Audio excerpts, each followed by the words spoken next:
En el antiguo Israel, Aarón desplegó un papel crucial como sumo sacerdote, llevando a cabo rituales detallados en el día de la expiación, desde la nube de incienso que cubría el propiciatorio hasta la ceremonia del chivo expiatorio. Cada acto simbolizaba la reconciliación y purificación del pueblo. La profecía de Aarón sobre el macho cabrío prefiguró la obra redentora de Jesucristo, y esto continúa siendo un objeto de interés para muchas personas. Bienvenidos a un nuevo video. En esta ocasión hablaremos sobre la interesante historia de Aarón, el sacerdote y mensajero divino. Quédate hasta el final del video y no olvides suscribirte al canal. Comencemos. Aarón, el cerdito del medio en esta peculiar familia de tres, encontró su lugar entre su decidida hermana Miriam y su increíblemente capaz hermano menor Moisés. Su infancia estuvo marcada por la encantadora gracia de la docilidad, pero también por la crónica debilidad e indecisión que yacía en su ser. Nació en medio de la esclavitud egipcia de los israelitas, pero antes del edicto genocida del faraón que amenazaba a todos los recién nacidos hebreos.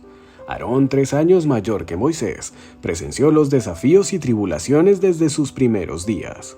Su hermana Miriam, una joven extraordinariamente inteligente, desafió al destino al rescatar a su hermano menor de las aguas del río Nilo, atrayendo la atención de la hija del faraón. A medida que crecían, los destinos de los hermanos se entrelazaban aún más.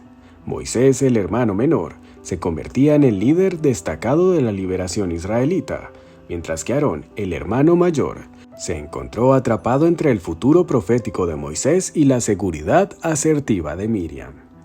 Cuando Moisés tuvo que huir de Egipto debido a un delito grave, Aarón asumió un papel crucial. Se casó con Elisheba y formó una familia con 4 hijos: Nadab, Abiú, Eliezer e Itamar. A lo largo de la travesía del Éxodo, Aarón sirvió como el confidente y ayudante de Moisés, siendo la voz en los discursos ante el faraón. La narrativa alcanza su clímax cuando Dios se revela a Moisés en la zarza ardiente, confiándole la misión de liberar a los israelitas de la esclavitud egipcia. Aarón, siendo la voz de Moisés, enfrentó desafíos y pruebas, como la confrontación con el faraón y la realización de milagros para respaldar la causa de la liberación. El diálogo entre Moisés y Dios, impregnado de temor y humildad, revela la grandeza de la tarea encomendada. Aarón, a pesar de su indecisión crónica, demostró ser leal y valioso en momentos cruciales. La historia de Aarón no solo es la de un hermano mayor, sino la de un hombre que, en medio de las sombras de la historia, desplegó una gracia única, enfrentando su propia debilidad para contribuir al épico relato de la liberación de un pueblo. No creas estas 2 señales ni escuches. Toma un poco de agua del Nilo y viértela en la tierra seca. El agua se convertirá en sangre en la tierra, dijo Moisés al Señor. Ante esto, Moisés, con humildad y reconocimiento de sus limitaciones, solicitó perdón, expresando su falta de elocuencia. Sin embargo, el Señor, en su inmenso poder, aseguró a Moisés que le ayudaría a hablar y le enseñaría qué decir.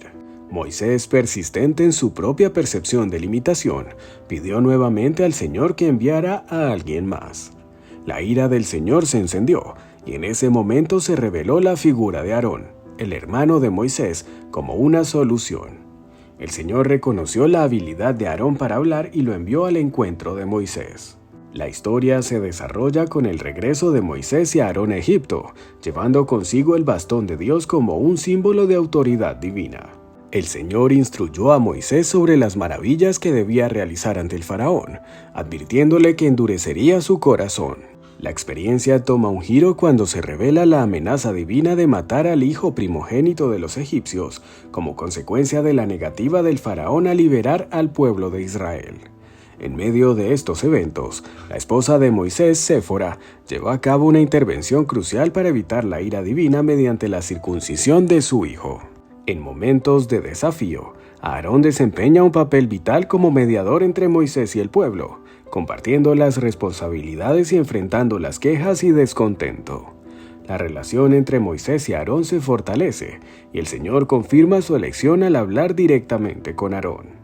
La historia se expande con las diversas intervenciones de Moisés y Aarón ante el faraón, enfrentando las plagas que el Señor envía para persuadir la liberación del pueblo israelita. La figura de Aarón se entrelaza con el liderazgo de Moisés, sirviendo como elocuente portavoz ante el faraón y el pueblo. La travesía en el desierto y la comunicación directa entre el Señor, Moisés y Aarón revelan el papel esencial de Aarón como el designado para el sacerdocio, llevando a cabo ofrendas y rituales sagrados en el santuario. Aunque Aarón actúa independientemente en un momento crítico con la creación del becerro de oro, sigue siendo una figura clave en la historia de la liberación de los israelitas. Todo esto continúa con la creación del becerro moldeado por el pueblo de Israel, desencadenando la ira divina. Moisés intercede ante el Señor, suplicando misericordia y recordando las promesas hechas a Abraham, Isaac y Jacob. En respuesta a la súplica de Moisés, el Señor se arrepiente del daño planeado. Sin embargo, cuando Moisés baja del monte y descubre la idolatría del pueblo, su ira se enciende. Rompe las tablas del testimonio y destruye al becerro, esparciendo su polvo en el agua y haciéndolo beber al pueblo. Aarón es confrontado por Moisés sobre su papel en la creación del becerro, y Aarón justifica sus acciones diciendo que el pueblo lo presionó. Aarón enfrenta la ira del Señor, pero Moisés intercede por él. La historia incluye una advertencia sobre la consecuencia de la idolatría y muestra la importancia de la intercesión de Moisés para la salvación del pueblo. Además, se menciona un incidente adicional donde Miriam y Aarón hablan contra Moisés debido a su matrimonio con una mujer etíope. El Señor reprende a Miriam y a Aarón, y Miriam queda leprosa como castigo. Moisés intercede nuevamente, y después de 7 días de exclusión, Miriam es recibida de nuevo. El Señor reprende a Moisés y a Aarón por su falta de fe y obediencia. Aarón en este episodio comparte la responsabilidad de la desobediencia, y como resultado el Señor decreta que ni Moisés ni Aarón entrarán en la tierra prometida. Aunque Aarón enfrentó momentos de desafío y desobediencia, la Biblia también resalta su papel esencial como sumo sacerdote y líder del pueblo. A través de él, se estableció un linaje sacerdotal, y la imagen de su sacerdocio encuentra su cumplimiento en el Nuevo Testamento, con Jesús como el sumo sacerdote perfecto. Los Salmos y el libro de Hebreos reconocen la importancia y la grandeza del sacerdocio de Aarón en la historia de Israel, y señalan su relevancia simbólica en la obra redentora de Jesucristo como el sumo sacerdote definitivo. Los sacrificios, como los holocaustos y ofrendas por el pecado, eran actos simbólicos destinados a cubrir los pecados del pueblo, siendo Aarón y sus descendientes los mediadores en este proceso. La imposición de manos sobre la cabeza de la bestia representaba la transferencia simbólica de los pecados del oferente a la víctima.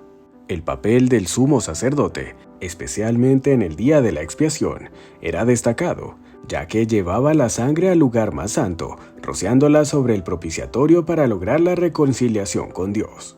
Todo este simbolismo apuntaba hacia la obra redentora y expiatoria que se cumpliría en Jesucristo, el sumo sacerdote perfecto, quien traería una expiación eterna y completa para la humanidad.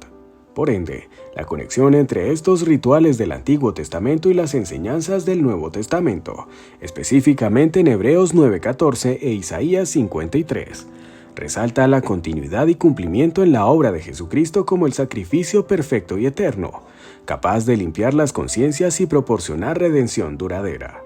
Este versículo de Hebreos refuerza la eficacia de la sangre de Cristo para limpiar nuestras conciencias de obras muertas y permitirnos servir al Dios vivo.